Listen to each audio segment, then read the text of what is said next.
अब कुछ आंकड़े, कुछ फैक्ट्स आपके समक्ष रखता हूं। आजादी का मतलब क्या होता है, खुली हवा में सांस लेने के मायने क्या हैं, ये जरा उन मुस्लिम महिलाओं से पूछिए जिन्हें कभी कम पकी रोटी के नाम पर, कभी देर से सोकर उठने के नाम पर, तो कभी लड़के की जगह कोख से लड़की पैदा करने के नाम पर 3 तलाक के जरिए बेसहारा कर दिया जाता है। बराबरी क्या होती है, यह जरा उन महिलाओं से पूछिए जिन्हें पतियों के हर फरमान सिर्फ इस डर से मानने पड़ते हैं कि कहीं शोहर नाराज ना होकर उनसे तलाक तलाक तलाक ना कह दे। सुप्रीम कोर्ट के 3 तलाक को असंवैधानिक करार दिया था, लेकिन दुस्साहस देखिए, सर्वोच्च न्यायालय के फैसले के बावजूद अब तक करीब 500 महिलाओं को 3 तलाक दिया जा चुका है। क्या ऐसे पति के लिए जेल के अलावा कोई और जगह हो सकती है? लेकिन हैरानी तब होती है जब इन महिलाओं को इंसाफ मिलता है तो इस्लाम को खतरे में बता दिया जाता है। कोई कहता है ये मुसलमानों पे जुल्म है। क्या किसी को न्याय मिलने में धर्म बदनाम हो सकता है? कोई धर्म ऐसा नहीं सिखाता। आज ऐसे ही धर्म के ठेकेदारों के चेहरे से हम नकाब को उतारेंगे, तो तैयार हो जाइए अब तक की सबसे बड़ी बहस के लिए। जनता जनार्दन के बीच से मेरे साथ स्टूडियोज में आ रहे हैं डॉक्टर सुधांशु त्रिवेदी, उनका स्वागत है। और डॉक्टर सुधांशु त्रिवेदी के बाद मैं बुलाना चाहूंगा सुबूही खान को, जानी मानी सामाजिक कार्यकर्ता, उनका भी स्वागत है। मैं बुलाना चाहूंगा सतीश प्रकाश साहब को, जो कि सामाजिक कार्यकर्ता है, बहुजन समाज पार्टी के समर्थक भी हैं। मैं इस चर्चा में बुलाना चाहूंगा हाजिक खान को, जो कि जाने माने मुस्लिम स्कॉलर हैं। तो ये 3 तलाक का विरोध कर रहे हैं। मैं अब बुलाना चाहूंगा निगहत अब्बास को, उनका भी स्वागत है।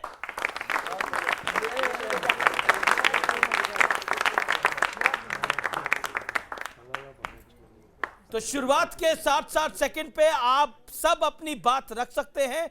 ये इस कार्यक्रम का एक कानून हमने बनाया है। मैं शुरुआत करता हूं क्योंकि विरोधियों से शुरुआत करना चाहूंगा मैं। और मैं हाजिक खान साहब, सबसे पहले आप ही से सवाल पूछता हूं, इस्लाम खतरे में कैसे आ जाएगा अगर मुस्लिम महिलाओं को, जो यहां पर बैठी हुई हैं, जो 3 तलाक का स्वागत कर रही है, इनको इंसाफ मिल जाएगा, तो इस्लाम खतरे में कैसे आ जाएगा? 60 सेकंड में समझाइए, बताइए। ना तो इस्लाम पहले खतरे में था, ना आज खतरे में है। इस्लाम हमेशा से है, हमेशा रहेगा।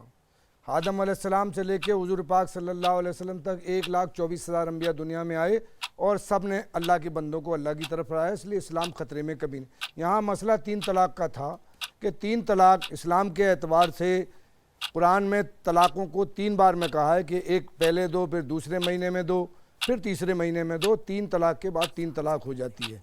लेकिन लोगों ने 3 तलाक एक बार में कहकर 3 तलाक हो जाती थी, उसको प्रॉफिट मोहम्मद सल्लल्लाहु अलैहि वसल्लम के ज़माने में भी हुई, हज़रत उमर के ज़माने में भी हुई, और 3 तलाक होती चली आ रही थी। आज 3 तलाक पे पार्लियामेंट में बिल पास हुआ है।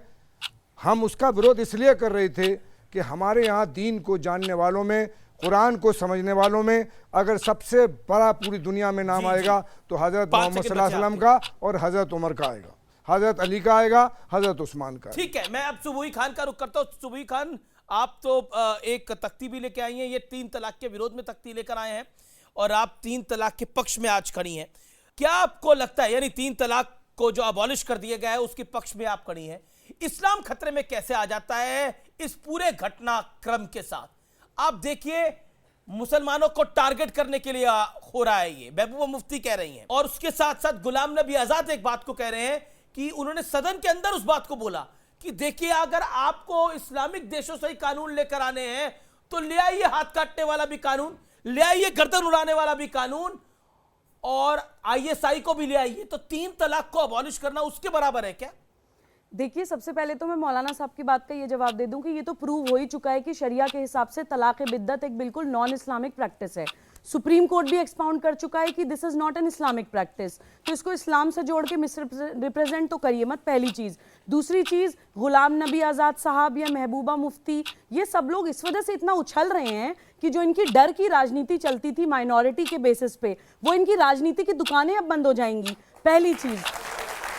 दूसरी चीज, विरोध करने वाले कितना भी विरोध करें, कानून तो अब बन गया। और मैं आपको एक बात और बताऊं कि ये कानून सिर्फ तलाक़े बिद्दत ही खत्म नहीं होगी, इससे खत्म होगी हलाला की भी प्रैक्टिस, जो औरतों का सीधा सीधा सेक्सुअल वायलेशन होता था। एक चीज मैं आपको और बोलना चाहती हूँ कि मैं मोदी सरकार की नीति, नियत और उनके निर्णय लेने की क्षमता की सराहना करती हूँ और उनको दिल से धन्यवाद देती हूँ कि उन्होंने इस देश में बहुत मिथक तोड़े हैं। उन्होंने सिर्फ महिला सशक्तिकरण और महिला सुरक्षा के लिए ही काम नहीं करा है। टेरर कॉम्बैट करने के लिए भी कर रहे हैं। 7 सेकंड हो गए आपके। अब सतीश प्रकाश आपको रुक करता हूं। जब ट्रिपल तलाक का कानून संसद में आ रहा था तो आपकी पार्टी वहां से नरदारत हो जाती है, ये सबने देखा, देश दुनिया ने देखा। लेकिन बाहर आके सतीश चंद्र मिश्रा कहते हैं देखिए अब ले आए कानून, क्या कर सकते हैं हम, ये पॉलिटिकल इंस्ट्रूमेंट है, पॉलिटिकल टूल है।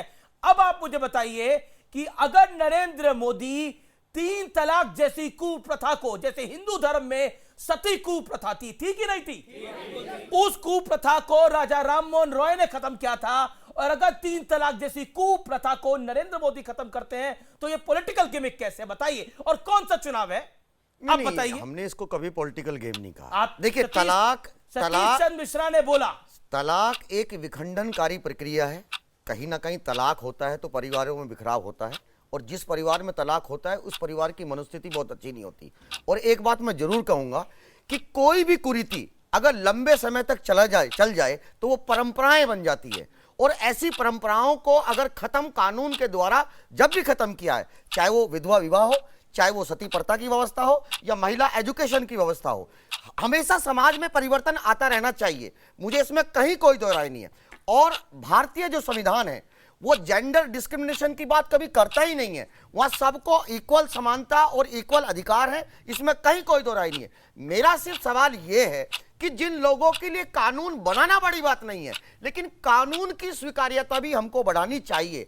अगर इस कानून के अंदर जिस समाज के लिए कानून बन रहा था, अगर उनके सुझावों को इंक्लूड कर लिया जाता, अगर इसको सेलेक्ट कमेटी में जाकर के अगर कुछ सुझाव अभी आपने तो पूरे 7 सेकंड कहते हैं ऐसे वक्तव्य में आपने सर 7 सेकंड हो गया ना, टाइम लिमिट को फॉलो करिए ना, टाइम लिमिट को फॉलो करिए ना। दहेज कानून है लेकिन दहेज खत्म नहीं हुआ।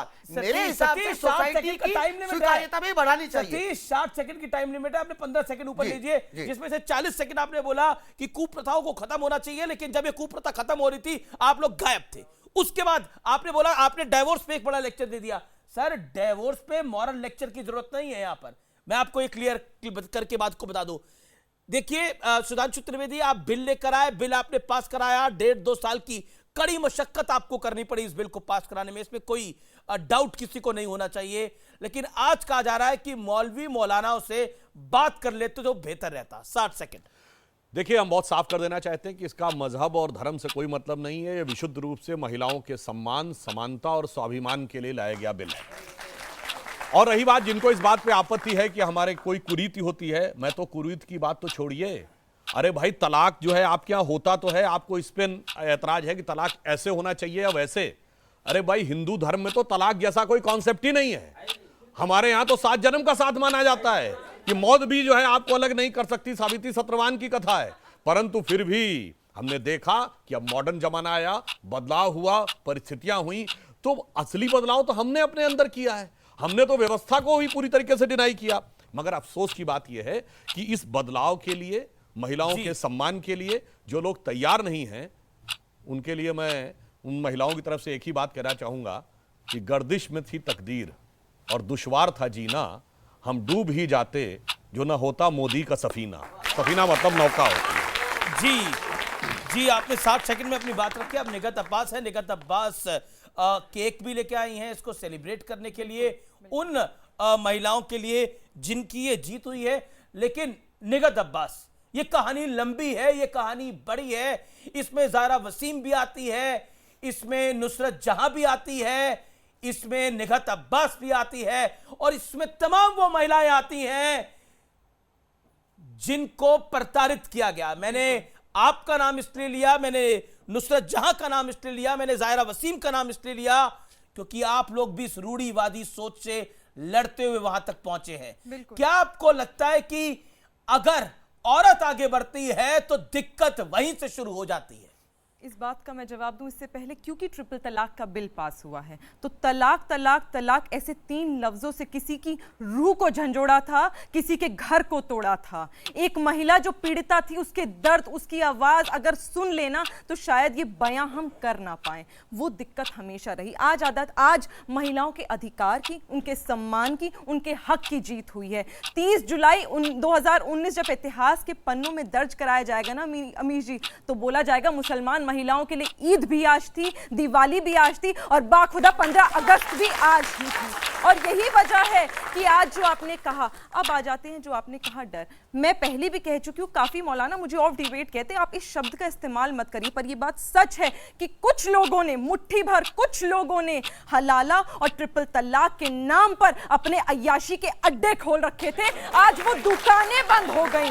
उन दुकानों के बंद हो जाने से इन्हें डर लगता है। यही वजह है कि आज में ट्रिपल तलाक की से आजादी मिली है, उसके लिए केक लाई और साथ में एक भगवा रंग की मोमबत्ती, एक हरे रंग की मोमबत्ती है, क्योंकि ये किसी धर्म के बारे में नहीं है। कल मैं एक पब्लिक डोमेन 60 सेकंड हो गए आपके भी जी। आगे मैं एक आखिरी बात बोलना चाहती थी।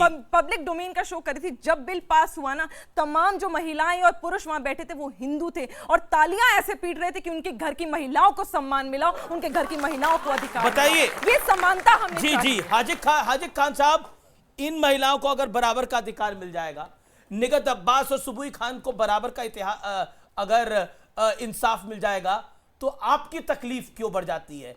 कभी आप नुसरत जहां पे फतवे लाते हैं, कभी जायरा वसीम को बोलते हैं, मजबूर करते हैं कि तुम बॉलीवुड छोड़ दो। क्यों आखिरकार वो जहनियत क्यों है? देखिए, वो जहनियत क्यों है कि औरत गुलाम रहे? ये आपकी अपनी सोच होगी या जिन लोगों की सोच के बारे में आप कह मैंने रहे तो हो। सोच का मुजाहिरा करा। जो हुआ है, अब मैं बता रहा हूँ इसमें ना, मेरी कहानी कुछ नहीं जायरा है, वसीम सब को, कुछ फैक्ट्स है, जायरा वसीम सब को, कुछ फैक्ट्स है, सब कुछ तथ्य है। जायरा वसीम को किसी ने फोर्स नहीं किया, किसी ने, उसने अपने एतबार से फैसला लिया कि मैं कहाँ। कोई अपना कोई इतनी उम्र के अंदर अपना करियर छोड़ के रुखसत हो जाएगा, बोलेगा अगर स्टेप लेती है, जब आपकी टर्न है बोलिए, जब हैं। आपकी टर्न है बोलिए, पहले खान साहब का वक्त है। देखिए, जायरा वसीम के कोई एक मिसाल आप देते हैं कि किसी, उसने कहा कि मैंने कुरान को पढ़ा, मैंने रसूलुल्लाह सल्लल्लाहु अलैहि वसल्लम की सीरत को पढ़ा, मैंने हजरत उमर के कौल को अच्छा, पढ़ा। कौन सी कुरान में लिखा है 3 तलाक होना चाहिए, हलाला होना चाहिए? कौन सी हलाला कहीं भी नहीं है। क्यों, क्या बात कर रहे हैं? हलाला कहीं भी नहीं है, कुरान में भी नहीं है, और जो कर रहे हैं वो बलात्कार कर रहे हैं, मुजरिम है, उन्हें सजा मिलना चाहिए। हलाला नाम की कोई चीज। आप तो कानून तक जाते ही नहीं है ना। आप लोग तो कानून बन रहे तो कह रहे हैं ये इस्लाम के खिलाफ है। गुलाम नबी आजाद कह रहे हैं ये मुस्लिमों को तबाह करने के लिए कानून आया है, मुस्लिमों को ये सबसे बड़ी सजा दी जा रही है, महबूबा मुफ्ती कह रही है। बताइए ना। हमारा विरोध इस बात पे था कि ये कानून जो बना है, सजा कैसे है, मैं तबाही कैसे? मैं जो पूछ रहा हूं कि जिस औरत का शौहर जेल चला गया, उसको मेंटेनेंस मिला नहीं, उसके बच्चों के कौन खर्चा उठाएगा, उसके स्कूल की कौन। अपनी टर्न पे बोलिए, अपनी टर्न पे बोलिए। 86 में बंद करवा चुके हैं, आज इनको मेंटेनेंस की याद आ रही है। इतने सालों से मेंटेनेंस की कोई परवाह नहीं थी इनको। आज जब महिलाओं के लिए कोई कानून बन गया है तो मेंटेनेंस का रोना शुरू कर दिया। देखिए, अरे दोगलापन मत करा करिए। आप अपनी बारी पे बोलिए। दोगला बात तो अल्फाजों का पहले तो क्या प्रयोग अच्छा क्या कीजिए। मेंटेनेंस मैंने की ये परवाह कहा आपको? कि आप तलाक जो हो रही है हमारी बहन को भी हो सकती है, 30 किसी रुपए को तो तलाक गलत देते हैं औरतों को। गलत तरीके से तलाक दी जा रही है। तलाक का जो तो कानून आ गया ना उसके लिए। गलत तरीके से तलाक दी जा रही है ना, तो कानून आ गया। दिक्कत क्या है? अरे हमारा विरोध कानून पे इस पर है कि सुधांशु जो सफर करेगी, दिक्कत भी है। देखिए, मैं इसका एग्जांपल देता हूं। आप क्योंकि डॉक्टर भी है, हालांकि आप प्रोफेशन से एक इंजीनियर हैं, लेकिन मैं डॉक्टर का एग्जांपल देता हूं कि कुल मिलाकर बीमारी तो है, लेकिन इलाज भी होना है, ऑपरेशन भी होना है, लेकिन कराएंगे नहीं। अरे इलाज नहीं कराएंगे नहीं, क्योंकि हमें डॉक्टर के ईमान पे शक है। देखिए, बीमारी बड़ी विचित्र प्रकार की है। मैं कोई इस्लामिक मामलों का बड़ा आलिम फाजिल आदमी नहीं हूं, परंतु इतना तो साफ है, जैसा उन्होंने भी स्वीकार किया, कि कुरान में कोई तलाक़ बिद्दत जैसी कोई चीज़ नहीं है, और मगर हलाला जैसा कोई कॉन्सेप्ट नहीं है, परंतु फिर भी समस्या जानते हैं कि फिर भी इस्लाम खतरे में आ जाता है इस ढंग की चीज़ें आने से। क्यों? अरे भाई, इस्लाम आज 2 तरह का हो गया है, एक अल्लाह का इस्लाम, एक मुल्ला का इस्लाम।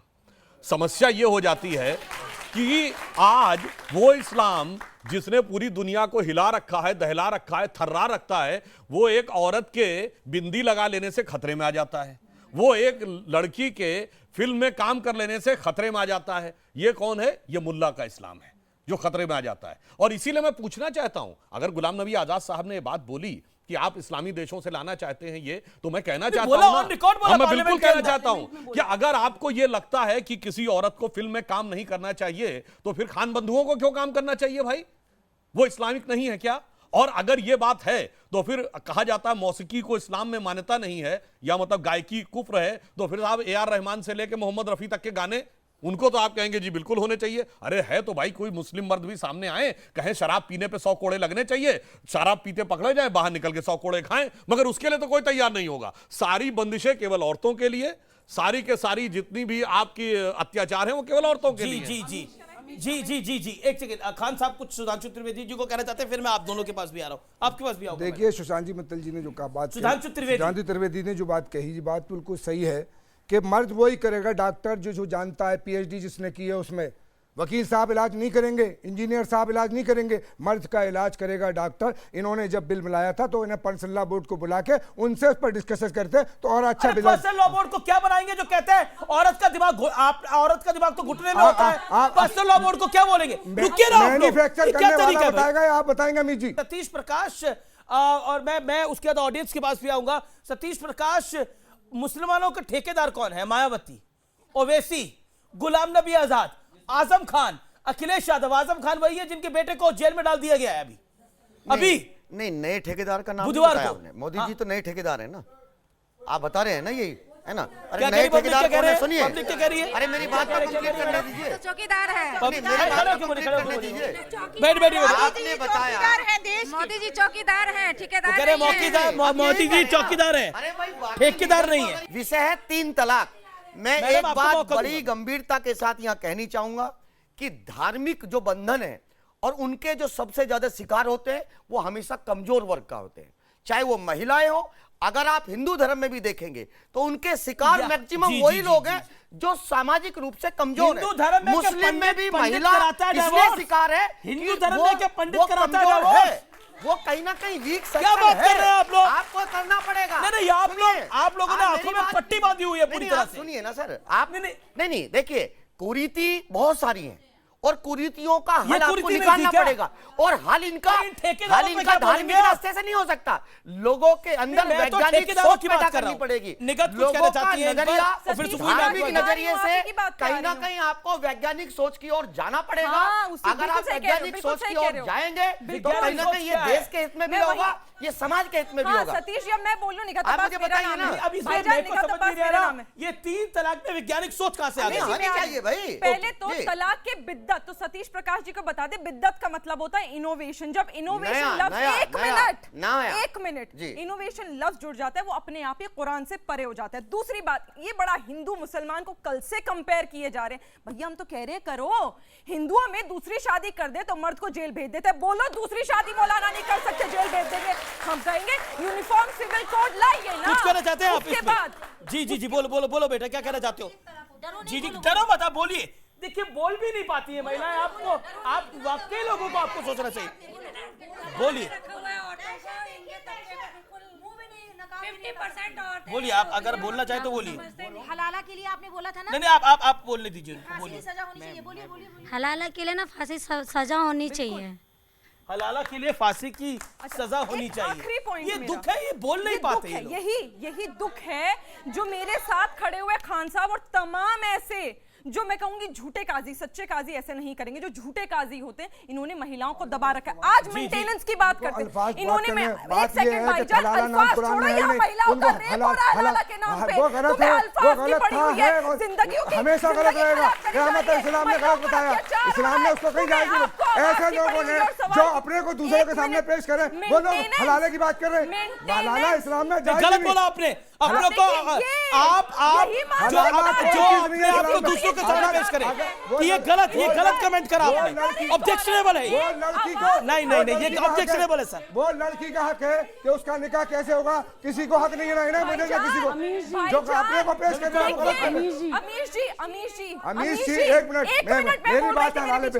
अमीश जी बात ये है, आपने गलत बोला। हलाला जो लड़की अपने शब्द को जो वापस लड़की लीजिए। हलाले के लिए जा रही है, उसकी गलती है। हलाला शब्द कोई इसमें भी लड़की की गलती है। अरे बात तो सुनो, पकड़ के रेप कर देता है, कहते हैं उसकी गलती है। रेप करना गलत है, जुर्म है। हलाला इस्लाम में नहीं है। हाँ, हलाला वही तो जो हम भी करा कह रहे रहे हैं हैं। वो मुजरिम है, उनके बलात्कार का केस होना चाहिए, उन पर उनको सजा मिलना चाहिए, उनको जेल जाना चाहिए। लड़की कैसे दुश्मन, लड़की क्यों दोषी है? लड़की इसलिए दोषी है, एक सेकंड सुनने दीजिए ना, मैं आपको वो लड़की क्यों दोषी है? लड़की इसलिए लड़की कैसे दोषी हुई? लड़की इसलिए सुन रही है, जी, जी। लड़की इसलिए दोषी है कि लड़की को इजाजत दी इस्लाम ने कि वो अपना निकाह किससे करेगी। यहाँ प्लानिंग के एतबार से किया जाता है कि इससे कर दो उससे कर दो, ये निकाह नहीं है, ये जुर्म है, ये हलाला ही नहीं है, ये बलात्कार है। अब आप कह रहे हैं लड़की दोषी है, हलाला के लिए खुद। जी, वो अपनी मर्जी से शोर सुने, यहाँ उसकी मर्जी है। पे जितनी शिद्दत मर्जी के तो साथ बोल तो पानी नहीं है, मर्जी से शोर सुनने की अरे बात जितनी- करते हैं बिल्कुल आप। हमेशा दिए जाते, उसके खान बिना साहब बिना राजी के जितनी निकाह नहीं होगा। शिद्दत के साथ यहाँ पे बोल रहे हैं कि हलाला कहना चाह रही रेप है है,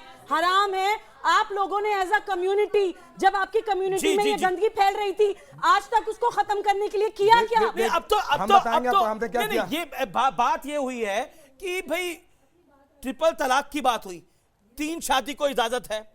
अच्छा, हलाला कहते हैं कि है नहीं, लेकिन लड़की की गलती अगर हलाला के लिए वो चली जाती है, वो अपनी मर्जी से शादी करे। वाह, अब मर्जी आ गई बीच के अंदर। मैंने क्या जब भी होता है कहा- अपनी मर्जी जब से? भी कहा- मर्जी और वो गलती अपनी में मैं मर्जी यहाँ से चलाना शादी- एक चाहता सेकंड हूँ। बोलने दीजिए आप। 4-5 साल पहले की घटना आपको याद हो, पश्चिमी उत्तर प्रदेश में इमराना की घटना, जिसमें उसके ससुर ने उसके साथ बलात्कार किया और उसके बाद फतवा दे दिया गया कि अब इसके बाद वो अपने ससुर की पत्नी यानी अपने पति की मां हो गई। और उसके बाद किसी ने बोला, मैं पूछना चाहता हूं मुस्लिम पर्सनल लॉ बोर्ड के बोला सदस्यों तो से सही, लेकर बोला किसी ने- हलाला के लिए लड़की नहीं, मैं दोषी उसी है। पे आ रहा हूं। वो लड़की दोषी होगी मुस्लिम ना। पर्सनल लॉ बोर्ड के किसी सदस्य ने आकर उसका विरोध किया क्या? जब आप इस ढंग की बात करते हैं तो क्या ये उसकी मर्जी थी? मैं पूछना चाहता हूं, इमराना लड़की के की साथ गलती जो है। हुआ वो उसकी मर्जी थी, और उसके बाद आपने उसको, जिसका पति को पिता बना दिया, पति के पिता को पिता बना दिया और पति को बेटा बना दिया, ये उसकी मर्जी थी क्या? बताइए। इसलिए मैं पूछना चाहता हूं। हाँ, वो लड़की अगर नहीं और मैं एक चाहती और निकाह- बात कहना चाहता हूं, बदलाव कैसे होता है? जैसे हिंदू जी। धर्म में दहेज की परंपरा थी। क्या हलाला बता, बोलिए मैं एक बात बताना चाहता हूं, आप लोगों की नॉलेज में शायद हो या ना हो, हिंदू धर्म में दहेज की परंपरा थी, तो जो शादी के मंत्र बोले जाते हैं, जो पारस्परिक गृह सूत्र और जैमिनी गृह सूत्र से लिए गए हैं, उनमें दहेज का शब्द था, क्योंकि वो उस समय लड़की का हिस्सा माना जाता था प्रॉपर्टी में। मगर जब उसका दुरुपयोग होने लगा तो बाकायदा काशी विद्वत परिषद ने बैठकर मंत्रों में से वो वर्ड हटाया। ये होता है आधुनिकता के साथ आगे बढ़ के परिवर्तन करना। मैं सुधांशु, मेरा एक और सवाल है ये ठेकेदारों के ऊपर।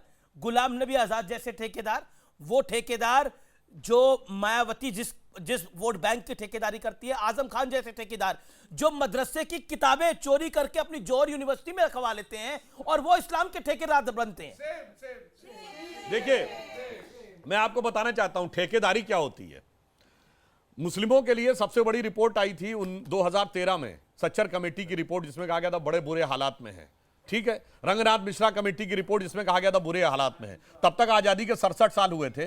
वो बुरे हालात किसकी वजह से थे? जी। तब तक 6 साल शासन करने वाली भाजपा के लिए, या 61 साल इन ठेकेदारों ने शासन किया था? जी। अरे भाई 1947 में, मैं बिल्कुल ये आपका बात पॉइंट पहले भी कई बार वाजिब बोल है, चुका लेकिन हूं। मैं एक वाक्य और पूरा जी, कर दूं। quickly, आप खड़े हो जाइए। 1947 की जो आजादी मिली, तो उत्तर प्रदेश में, जहां के आजम खां का भी आपने जिक्र किया, जिन्होंने मदरसे सरकारी की किताबें सेवाओं चुराई। में 20% मुसलमान थे, आज 2% रह गए। किसकी वजह से? आपको पता साक्षरता दर क्या था? 1931 की जनगणना के अनुसार पूरे देश का साक्षरता दर था 8%, और उत्तर प्रदेश में सैयद मुसलमानों का था 24%। 3 गुने ज्यादा पढ़े लिखे थे। आज पीछे हो गए किसकी वजह से? ठेकेदारों की वजह से, जिन्होंने नहीं, कहा वो तो मदरसे अपना में रहो, घर बन रहे पढ़ाई हैं मत करो। ना। ओवैसी हो, आजम खान हो, मायावती हो, अखिलेश यादव हो, गांधी परिवार हो, ये गुलाम नबी आजाद हो, ये तो अपना घर भरने में लगे हुए हैं ना। आजम खान ने, अब मैं बताना चाहता हूं, सोच के देखिए, मदरसे की किताबें अपनी यूनिवर्सिटी में चुरा के रख लिया, और तो और अलमारियां तक नहीं छोड़ी वहां पर। यह सच्चाई है इन ठेकेदारों की। बोलिए सर, आप क्या कहना चाह रहे हैं? मैं ये कहना चाह रहा हूं कि आज मुस्लिम समाज की जो महिला हैं वो बहुत अशिक्षित है। उनके पास एजुकेशन लेने के लिए भी उनको आगे नहीं बढ़ने दिया जाता है। आज साहब ने बताया कि सच्चर कमेटी की रिपोर्ट है, जो भी कमेटी की रिपोर्ट है। आज मुस्लिम पिछड़ा क्यों है? जब हमारी माँ, बहनें, बेटी शिक्षित नहीं होगी, हमारा परिवार शिक्षित कैसे होगा? और जब हमारा परिवार शिक्षित नहीं होगा तो हम उस मुल्क के लोग, उस मुल्क की जो भागीदारी वो कैसे होगा? वाह, तो सबसे पहले हमें मुस्लिम समाज से ये पूछना चाहता हूँ। खान साहब, ये मुस्लिम समाज की आवाज है, पहचानिए इस आवाज को। मैं ये कहना चाह रहा हूँ, रुकिए, रुकिए, अपने टर्न पे वेट करिए। इस आवाज को पहचानिए। सतीश प्रकाश वो ये कह रहे हैं कि अगर देश को आगे बढ़ना है तो मुस्लिम का रिप्रेजेंटेशन बढ़ाना पड़ेगा। शिक्षित महिलाओं को शिक्षित होना होगा। महिलाओं को जिन्हें किया है सोच समझ के किया है, उसके लिए मुस्लिम लेडीजों को न्याय मिल रहा है। जी और न्याय मिलता रहेगा। मैं बिल्कुल आपके पास आऊंगा। उन्होंने मुस्लिम के लिए बहुत कुछ किया है और करते रहेंगे। जी मैं खान साहब एक सेकंड मैं बोल रहा हूँ बिस्किट टर्न हो उसके लिए आए। और एक सेकंड देखिए, ये व्यूअर्स का शो है, इसमें व्यूअर्स भी बोलेंगे। खान साहब, अब आप मुझे बताइए, जिन ठेकेदारों की ठेकेदारी पर आपको गर्व था, उनका कच्चा चिट्ठा तो खुल रहा है धीरे धीरे, बताइए क्या करेंगे? देखिए, मैं कम से कम हुआ तो सही जो जरूरी था। आपके बच्चे आपको दुआएं देंगे अगर आप इसके साथ खड़े होंगे तो। देखिए, अभी इन्होंने जो सवाल किया और महोदय नेताजी ने अपनी बात रखी कि हिंदुस्तान में 24% मुसलमान शिक्षित थे, उसमें से बड़ा तबका पाकिस्तान चला गया। हम देश से मोहब्बत करते थे, इस देश से प्यार करते थे, इसलिए हम देश में यहाँ रह गए। हम इस देश की ज़मीन से प्यार करते हैं और आखिर तक रहेंगे। हम इस ज़मीन की मिट्टी में मिल जाते हैं, अपनी रूह इसमें अपनी बॉडी को खड़ा देते हैं। बात इनकी ये है कि सचर कमेटी की रिपोर्ट जो आई और रंगराज मिश्रा की जो रिपोर्ट आई, उस रिपोर्ट में ये मुसलमानों की हालत भी आई। उस पर ना कांग्रेस ने काम किया और ना 10.5 या 11 साल की सरकार ने भारतीय एजुकेशन के जो ओलमा है, मुस्लिम बोर्ड है जो देश में, उन्होंने क्या काम किया? ठीक है। देखिए, उलमाए कराम का काम यह है कि उन्होंने मदारिस खोले। 4% लोग इस देश में मुसलमान शिक्षित हैं, 96% एजुकेशन से दूर है। उन 4% में 2.5% मदरसे से है और 1.5% यूनिवर्सिटी से। ठीक है सुबह अमीर जी, महिलाओं की मर्जी की अभी बात हो रही थी। महिलाओं की मर्जी, ठेकेदारी की भी बात हो रही है। ठेकेदारी की भी मैं इसी एग्जाम्पल से क्लियर हो जाएगा। मर्जी और स्थिति, एक तो आप देखिए हमारी बहन सामने यहाँ बोल भी नहीं पा रही हैं, इतना प्रोटेक्शन होने के बावजूद। ठीक है, दूसरा एग्जाम्पल मैं देना चाह रही हूँ, मैं इनका एक एग्जाम्पल देना चाह रही हूँ। अब तो आवाज निकल रही है। एक एग्जाम्पल मैं देना चाह रही हूँ, जो इन लोगों की ठेकेदारी है अरबी कल्चर की। मैं एक एग्जांपल देना चाह रही हूँ, इनके अरेबिक कल्चर और हमारे इंडियन कल्चर का। स्वेत वैली को हम सभी जानते हैं। इनके अरेबिक कल्चर के हिसाब से मलाला यूसुफजई खान को पढ़ाई करने के लिए दिमाग में गोली मार दी जाती है और उसी स्वेत वैली में गार्गी मैत्री से हमारे वेदों में मंत्र लिखवाए जाते हैं। इस मुल्क से बात करो, इस मुल्क की ये नहीं मालूम है कि बात का दायरा क्या है, क्या टॉपिक, उस टॉपिक पे बात कराइए। हमें क्या लेना मौलाना से और क्या लेना, हमें तालिबान की सोच है। हम देश के लोग हैं, हमें शिक्षा चाहिए, एजुकेशन चाहिए, हमें रोजगार चाहिए। इस पर कोई बात होना चाहिए। इस देश के विकास के लिए जब पूरे देश का हमने कहा कि भारत माँ, मौलाना साहब सब कुछ चाहिए। भारत माँ की 2 आंखें, हिंदू और मुसलमान। अगर एक आंख को फोड़ दिया गया तो भारत माँ काली हो जाएगी। हम इस देश की भारत माँ को देंगे। पांचाली के चीर हरण पे जो आज चुप्पी साध जाएगा ना, बाखुदा कल वो इतिहास के कालखंडों में कायर कहलाएगा। और अगर महिलाओं को पढ़ने से रोका जा रहा है, उनके साथ हलाला जैसी कुप्रथा करी जा रही है, उन्हें तलाक बोलकर बोला जा रहा है। और जो ये कह रहा है हलाला इसलिए होता है क्योंकि महिला खुद चले जाती है। एजुकेशन एक मिनट, आपके बीच में नहीं बोल रही। चौड़ी अरे भाषण भाई, दे देना काम है। बात तलाक के मैं किसी से आप मेरी बारी में मैं आपके बारे में बोली नहीं, मैंने हाथ खड़ा किया था। सभ्यता से वो आप सभ्यता भी आप भी निभाइए। जो ये लोग बोलते हैं कि लड़की की गलती है, ये वही लोग हैं अगर किसी नन्ही सी बच्ची का रेप हो जाए तो वो ये भी बोल दे शायद नंगी थी ना छोटी 2 साल की बच्ची, इसलिए किसी ने रेप कर दिया। आपकी सोच है यहाँ ये इजाजत दी जाती है, निकाह में ऐसा नहीं हो जाता किसी से। हलाला आप कर रहे हो, आप इजाजत दे रहे हो, आप जिम्मेदार नहीं हो। आप किस आदमी के साथ निकाह कर रहे हो उसका इजाजत नामा दिया जाता है। आप उनको बोलने दीजिए। एक फैक्चुअल बात, इन्होंने बड़ी ही सभ्यता से चिंता जताई मिस्टर चिंताजनक ने कि मेंटेनेंस का क्या होगा। मुझे एक बात बताइए, जब आज महिला को ट्रिपल तलाक देके और सड़क पर बच्चों के साथ दरबदर की ठोकरें खाने छोड़ दिया जाता था तो कौन सा परिवार और कौन सा पति मेंटेनेंस देता था? आज तो फिर आके कि जाके मजिस्ट्रेट के सामने गुहार लगा सकती है और मेंटेनेंस का हक मांग सकती है। सतीश प्रकाश की टर्न है अब। नहीं खान साहब, मैं आपको मौका दूंगा। सतीश प्रकाश, ये ठेकेदारी का तो धीरे धीरे छिन चुकी है पूरी तरह से। इस बार भी मायावती ने ठेकेदारी लेने की कोशिश करी, लेकिन हश्र क्या हुआ ये हमने देखा है। एक ठेकेदार का हश्र हम देख रहे हैं, आजम खान नाम के व्यक्ति का हश्र हम देख रहे हैं कि जो चोरी की हुई किताबें अपनी यूनिवर्सिटी पे रखता है। अब आप बताइए जनाब, आप क्या कहे बोलेंगे? दो बहनें हमारी उधर है और दो बहनें हमारी इधर है, दोनों ही मुस्लिम समाज से हैं, लेकिन दोनों के बोलने में और दोनों की बात रखने में कहीं ना कहीं अंदाज में अंतर है। अंतर की वजह धर्म नहीं है, अंतर की वजह है एजुकेशन। अनएजुकेटेड है, असली चीज अनएजुकेशन है। इनको एजुकेशन मिली, इनके मुंह में आवाज आई, है ना। एक अगर बेहतर एजुकेशन भी अगर किसी व्यक्ति के अंदर आ जाती है तो धर्म या कोई व्यवस्था या पारंपरिक जो भी बंदिशें है उसको रोक नहीं सकती। ये यही सिद्ध हो रहा है जी। खड़े होके बोलिए, खड़े होके। आप खुद ही तो उनको बाहर निकलने नहीं देते हैं। अरे स्टेट की जिम्मेदारी है, सरकार की जिम्मेदारी है, सरकार का काम है। मौलाना जी से मैं एक बात पूछना चाहती हूँ। जी जी जी, उन्होंने अभी एक सवाल उठाया था, पूछेगा, एक सेकंड, एक सवाल किया था मौलाना जी। सतीश सवाल सुन ले, सतीश सवाल सुन ले, एक सेकंड नॉन स्टॉप मत बोलिए आप ही। अगर जेल हो जाती है मर्द को, तो औरत और बच्चों की कौन देखभाल करेगा? तो ये तो आपको पहले सोचना चाहिए, तलाक देने से पहले सोचना चाहिए। ठीक, एक और सवाल है, और आप क्या कहना चाहते हैं? भाई ये कानून जो आज निकला है, मोदी जी ने निकाला है, ये कानून 70 साल पहले निकलना था, 55 साल पहले निकलना था। कहाँ का ये ठेकेदार हमारे देश में? इस्लामिक बोर्ड जो है ना, लेडीजों को दुख दिया है। और जो मोदी जी ने किया 1952 में ये कानून निकलना था। ये हराने के लिए कोई नहीं निकलता तो कौन है? मौलाना तैयार हो गया हराने के लिए, अपनी मर्जी से नहीं छोड़ता घर वाली। ये तो मुस्लिम समाज ही जिसके आप ठेकेदार है वही, उसी की राग दूसरा हो गया। क्या करेंगे, क्या करेंगे? ठेकेदारी छिन गई, मैं उनकी ठेकेदारी छिन चुकी है। बढ़िया आगे। अगर उनको लगता है कि ये कानून बहुत पहले आता तो मुस्लिम आप समाज तो में भाग परिवर्तन गए। आता। आप तो सदन से भागे जब कानून बन रहा था। 1952 में हिंदू कोड बिल को आपने इसलिए विरोध किया था ना। अगर हिंदू कोड बिल आया और जो हिंदुओं के धर्म के जो गुरु थे उन्होंने इसलिए विरोध किया कि जो महिलाएं हैं, चूंकि महिला चाहे हिंदू हो या मुसलमान हो, महिला की स्थिति कहीं भी कमजोर है। आप अगर हिंदू कोड बिल अगर 1952 में आता तो महिला को संपत्ति में अधिकार तभी मिल जाता और भारतीय समाज की जो महिलाओं की जो स्थिति है वो बेहतर होती। मैं इनकी बात से कहीं ना कहीं बिल्कुल सहमत हूं। हिंदू मुसलमान कर दिया। नहीं, हिंदू मुस्लिम नहीं है। आप सुनिए ना, अगर नहीं, हिंदू कोड बिल के इतिहास में भी जाना पड़ेगा। अब हिंदू कोड बिल के इतिहास में भी जाएंगे। और हिंदू कोड बिल कब आया और जब मुस्लिम कोड बिल आ रहा था तो क्या हुआ इस देश के अंदर, ये भी बताना जरूरी होगा। सुधांशु त्रिवेदी, इसी देश में वही संविधान, वही जेंडर डिस्क्रिमिनेशन कैसे नहीं है?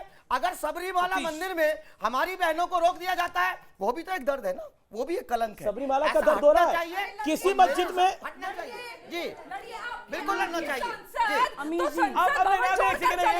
सुधांशु को आने दीजिए। सुधांशु बोलिए। देखिए, सबरीमाला हिंदू कोड बिल, देखिए हिंदू कोड बिल 1952 में आया और 2019 में ट्रिपल तलाक खत्म होने पर उसका उदाहरण दिया जा रहा है। अरे संवैधानिक व्यवस्था छोड़िए, हिंदू समाज में तो उससे पहले राजा राम मोहन राय कब सती प्रथा के खिलाफ खड़े हुए? 150 साल पहले। ईश्वर चंद विद्यासागर कब खड़े हुए विधवा विवाह के लिए और स्त्री शिक्षा के लिए? कितने 100 साल पहले। और स्वामी दयानंद सरस्वती स्त्री शिक्षा के लिए 1875 में खड़े हो गए। तो हमारे यहां एक अलग शारदा एक्ट कब आया? 1929 में, जिसमें पुनर्विवाह की व्यवस्था की गई। इसलिए मैं कहना चाहता हूं यहां बदलाव पूरा आया। मगर समस्या क्या है? जो अभी सतीश जी ने एक बात कहा ना, ठेकेदार। अरे भाई, इन चुनावों में भी बहुत सारे ठेकेदारों की ठेकेदारी पूरी तरह चली गई। समस्या क्या थी कि यहां भी वो भी जिस पार्टी को रिप्रेजेंट करते हैं वो भी वंचितों और शोषितों की एक ठेकेदारी है। और वह ऐसी ठेकेदारी है कि उस ठेकेदारी करते करते प्रथम परिवार ने सैकड़ों करोड़ की संपत्ति बना ली है और बेचारा वंचित शोषित का एक बड़ा तबका अभी वंचित शोषित ही है। इसी को कहते हैं कि ठेकेदारी। इसलिए मैं एक और बात कहना चाहता हूं, मायावती के बाद भी बड़ी ठेकेदारी है। मैं उसी पे सतीश मिश्रा ने बोला ये पॉलिटिकल गेम खेल रही है बीजेपी। आगे नहीं जाना चाहता अमीश जी, मैं ये सतीश प्रकाश है, वो सतीश मिश्रा। आपने एजुकेशन की बात कही कि महिलाएं मुस्लिम समाज की कम शिक्षित है। आपको पता है भारत में जो पहली 3 यूनिवर्सिटी बनी थी अंग्रेजों के जमाने में, वो कहां बनी थी? बॉम्बे, कलकत्ता, मद्रास। उसके बाद चौथी यूनिवर्सिटी कौन सी बनी थी? 1888 में इलाहाबाद यूनिवर्सिटी। उसके बाद यूनिवर्सिटी कौन बनी थी? अलीगढ़ मुस्लिम यूनिवर्सिटी, यानी 5वीं बड़ी यूनिवर्सिटी मुसलमानों की उस जमाने में बनी। मैं पूछता हूं आजादी के बाद कितने इंस्टीट्यूशन बनाए? और आप देख लिए कुकुरमुत्तों की तरह मदरसे खड़े होते चले गए। आपने पढ़ाई से अपने को महरूम किया, इसलिए आज इस मुकाम तक पहुंचने की स्थिति आई। देखिए, अगर सुधांशु जी को ऐसा लगता है कि गरीबों की, मजलूमों की बात करना अगर ठेकेदारी है, तो मैं ऐसी बात को स्वीकार करता हूं। मैं ऐसी ठेकेदारी रोज करूंगा। मैं गरीबों की बात करेंगे, हम उस दुखी और पीड़ित आदमी की बातें करना, उस दुख, उसके अधिकारों की बात करना अगर ठेकेदारी है तो मैं नहीं खोल सकते। पानी प्यासी है लेकिन पर्दा नहीं खोल सकती, ऐसा क्यों आप लोगों में है भाई? औरतों को गुलाम बना रखा आप लोगों ने कि पर्दा नहीं खोलना। अरे मौलाना साहब, एक सवाल मेरे जहन में आ रहा है। व्यवस्था नहीं है, पर्दा धार्मिक व्यवस्था नहीं है। ऐसी गाँव में हमारी बहुत सारी हिंदू बहनें हैं जो आज भी पर्दे में कैद है। मेरे हिसाब से शिक्षा आएगी तो पर्दा खुद पे खुद हट जाएगा। ये धार्मिक व्यवस्था नहीं है जी। अच्छा पॉइंट आपने बोला सतीश, आपने बात को बोला। मैडम बैठिए। मैं जान रहा हूं आप बोलना चाह रही है। आपको मैंने आपकी बात को सुना, आपके भी सवाल को लूंगा। अभी आपने कुछ देर पहले इसी कार्यक्रम में बोला कुर्ती कोई भी हो उसको जाना चाहिए।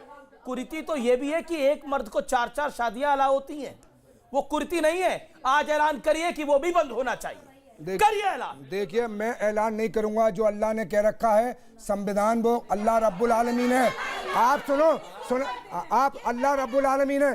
कुरान में आया है कि ए प्रॉफिट मोहम्मद सल्लल्लाहु अलैहि वसल्लम अपनी औरतों से, अपनी बेटियों से और मोमिन की औरतों से कहो कि जब आप घर से निकले तो अपने जिस्मों को ढाक के निकले। और उसमें इतने मानने वाले थे कि जो बाजार में थी औरतें, उन्होंने चादर मंगा के फिर आई। ये अगर कान और दिमाग, ये दिमाग की चीज़ नहीं है, कुरान का संविधान है और कुरान रब्बुल आलमीन का कलाम है। उसमें यहाँ से लेकर क़यामत तक चलेगा, उसमें किसी की दखल। कोई पर्दा करता है, ये नहीं करती, ये इनकी जिम्मेदारी है। वो पर्दा करती है। मैंने तो 4 पतियों पे बोला, मैंने तो 4 पत्नियों पे बोला, आपने ज्ञान दूसरी बात पे दे दिया। मैंने उस पर पहले उनका सवाल था।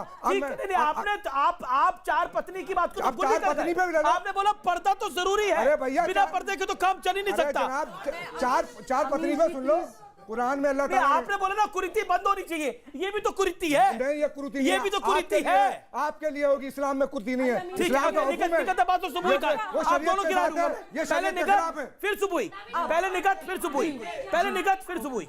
अब आपने बैठिए मैडम, एक सेकंड, आप डिबेट का पार्ट नहीं है, ऐसे मत बोलिए बीच में। अमीर जी, आपने 4 बीवियों पर सवाल करा था और इन्होंने जवाब नहीं दिया। इन्होंने पर्दे पे जवाब दिया। हाँ, अब मैं इनकी बात का मैं जवाब देती हूँ। जो लोग नेशनल टेलीविजन पे आके शरीयत को, कुरान को और हदीस को मिसकोट करते हैं ना, वो सबसे बड़े दुश्मन है मुसलमान के और इस्लाम के। अब मैं बता दूं क्या कहा गया है हदीस में कि अगर आपको दूसरी शादी करनी है तो उसकी क्या कोट लाइन है मैं बता देती हूँ कि अगर आपकी बेगम, 1 मिनट भाईजान, 1 मिनट, ऐसे नहीं मानेंगे। आप या तो खुद बोल लीजिए। मैं अपने घर की बता रही हूँ, जब तक वो सुनिए। या तो आपकी जो बेगम है उनको औलाद ना होती हो, या कोई दूसरी महिला है वो बेवा हो या मजबूर हो, तब आप उन्हें घर में ला सकते हैं। दूसरा, उसके अलावा सबसे बड़ा जो आपको प्रिंसिपल फॉलो करना है वो ये है, दूसरी शादी करने के लिए आपको पहली बेगम से इजाजत लेनी पड़ेगी। अगर वो मना कर देती है तो दूसरी शादी हराम है। ये इनको समझा दो। ये मिसकोट करते हैं और इस्लाम के दुश्मन। हाकिम खान साहब बोलिए। जवाब सुनिए जमात। हाजिर खान साहब बोलिए। ये जवाब सुनिए। ये इन्होंने कहाँ से कोट किया मुझे को नहीं मालूम, ना मैंने पढ़ा, लेकिन मैं बता रहा हूँ कि कुरान में अल्लाह ताला ने, कुरान में हदीस कह रही थी, कुरान कहने लगी। अरे कुछ नहीं मालूम, कुरान में अल्लाह ताला कह रहे हैं, पहले पूरी बात सुनिएगा कि कुरान में अल्लाह कह रहे हैं कि तुम्हें जो औरतें पसंद हो तुम उनसे 1-1, 2-2, 3-3, 4-4 निकाह कर सकती हो। अब शर्त लगा रहे हैं, बशर्ते। अरे सुनो ना, अरे चिल्लाने से नहीं होगा, बशर्ते अगर झूठ होगा तो करना बात हुआ, या तो मारूंगा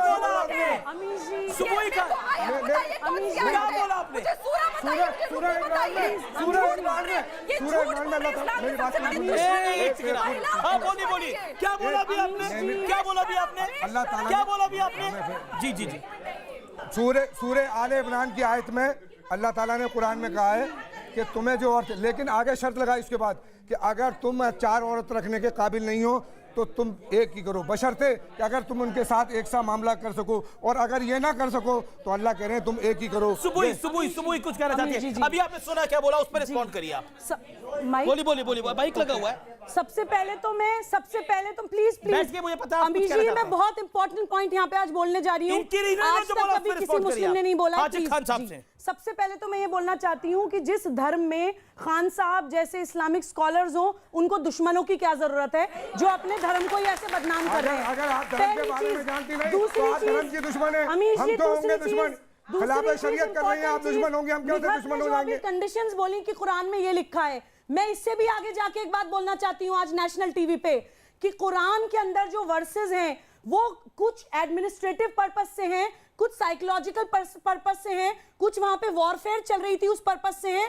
कुरान की सारी वर्सेस धर्म नहीं है, इसलिए हर वर्सेस को धर्म का नाम लेके इस्तेमाल करना बंद करिए। भगवत गीता भी धर्म हमेशा चलेगा, धर्म था रहेगा और क़यामत तक चलेगा। आप जैसे लोगों की वजह से धर्म कोई बदल नहीं जाएगा। आप लोग हर चीज को धर्म का नाम लेके मिसयूज करते हैं। जी एक सेकंड, आप भी कुछ कहना चाहती है? चार शादी पर एक सेकंड, और आप भी कुछ कहना चाहती है? कुरान में है मैडम, आप मौलाना साहब भी जानते हैं, खान साहब, हजरत इब्राहिम अलैहिस्सलाम जो 70 साल की उम्र में उनको कोई औलाद नहीं हो रहा था, तो उन्होंने अपनी पहली बीवी की इजाजत से दूसरी शादी की, तब जाके हजरत इस्माइल अलैहिस्सलाम पैदा होते हैं।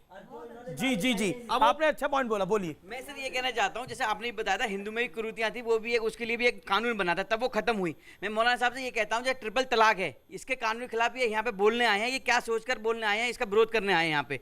क्या इन्हें ऐसा लग रहा है कि जैसे अब मोदी सरकार जो है इन्हें समाप्त करने जा रही है, उनकी जिम्मेदारी सब खत्म होने जा रही है? किसको समाप्त करने जा रही है? जो ये जो समाप्त हुआ है, ट्रिपल तलाक जो खत्म हुआ है।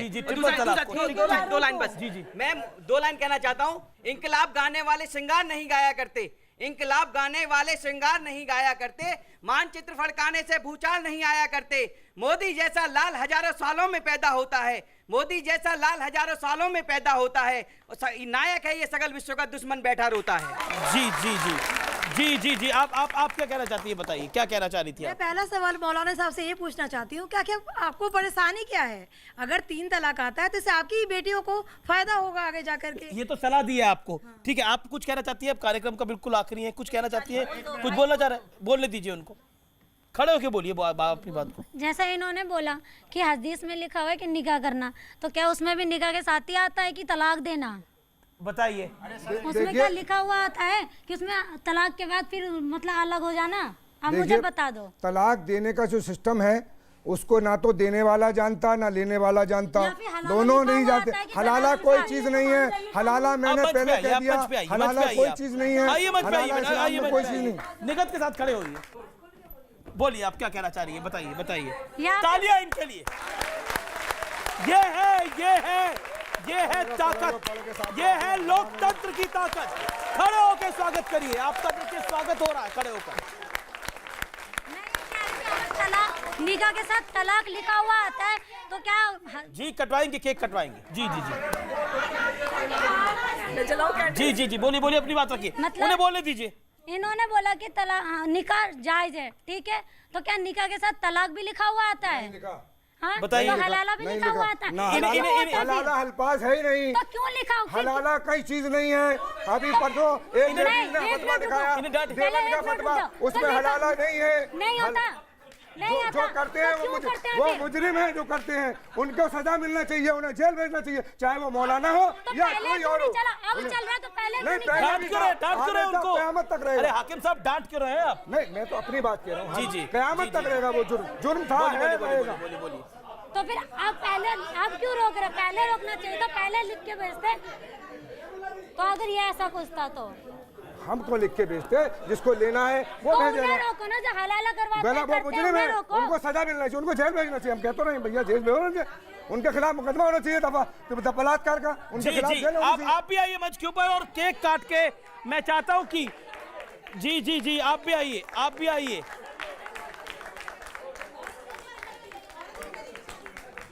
आइए। हम दूसरे मजहब में नहीं घुसते, ना हमें इजाजत है इस बात की। नहीं, अभी मैं दूसरे मजहब की भी बात करेंगे। मजहब पे हम नहीं जाते, हम अपने मजहब की बात करेंगे। तलाक से आजादी,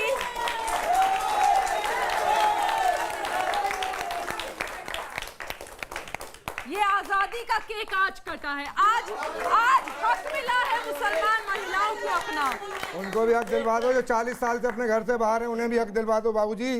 हक उन्हें भी मिलना चाहिए जो 40 साल से अपने घर से बाहर है। आप 40 साल से इन्होंने बातों बातों में बात बोली, हम किसी के धर्म में इंटरफेयर नहीं करते, हमारे में भी कोई ना करे। देखिए, मैं ये कहना चाहता हूं, आज समय सावन का महीना चल रहा है ना, और एक कहावत है, सावन के अंधे को हरा ही हरा दिखता है। अब इनको हर चीज में हरा ही हरा दिख रहा है, उसके लिए हम क्या कर सकते हैं भाई? हमारे लिए ना कोई हरा है, ना कोई भगवा है, कोई मजहब का मामला नहीं। हमारे को मनवा दिया, शरीयत की ममानियत है। सतीश प्रकाश, सवाल वही है जो आपसे हम अपने मजहब शुरुआत पे बात में कर सवाल सकते हैं। पूछा था। ठेकेदारी छिन गई, लेकिन बांटने की राजनीति कम नहीं हुई। मुसलमानों को डराया जा रहा है अब एक बार फिर कि मुसलमान मर्दों का सुख चैन छीन लिया जाएगा 3 तलाक के कानून के बाद। क्यों कर रहे हैं आप लोग ऐसा?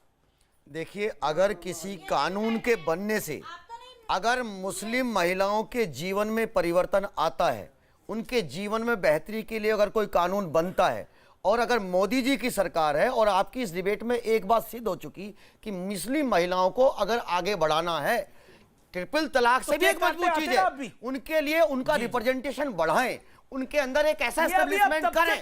सरकार की जिम्मेदारी है, सरकार की जिम्मेदारी है। फाइनल वर्ड इनकी जिम्मेदारी है। Final word of this debate. Hold on, all audios down. Sudhanshu Trivedi final word. Sudhanshu Trivedi final word.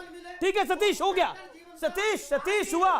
ठेकेदारी छीनने का दुख आपको है, मैं समझ सकता हूं। ओके, बोलिए। देखिए, बेहतर जीवन की ये शुरुआत मोदी जी के प्रयास से हुई है।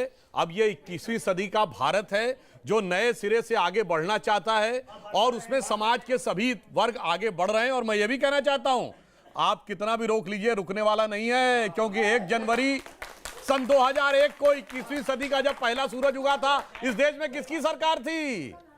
बीजेपी की सरकार थी, अटल जी के नेतृत्व में। अगले दशक में मोदी जी के नेतृत्व में स्पष्ट बहुमत की सरकार।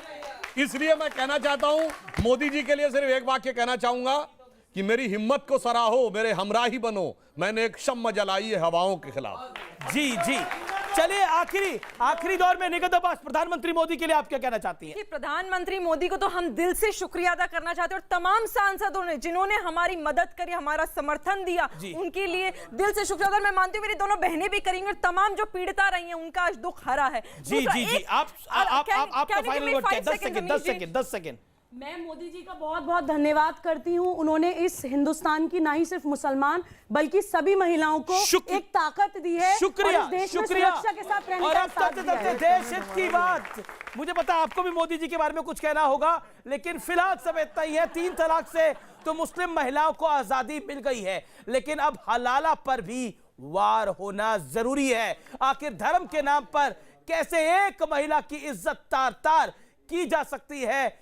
क्या माना जाए, मोदी है तो यह भी मुमकिन है। आज फिलहाल इतना ही। नमस्कार।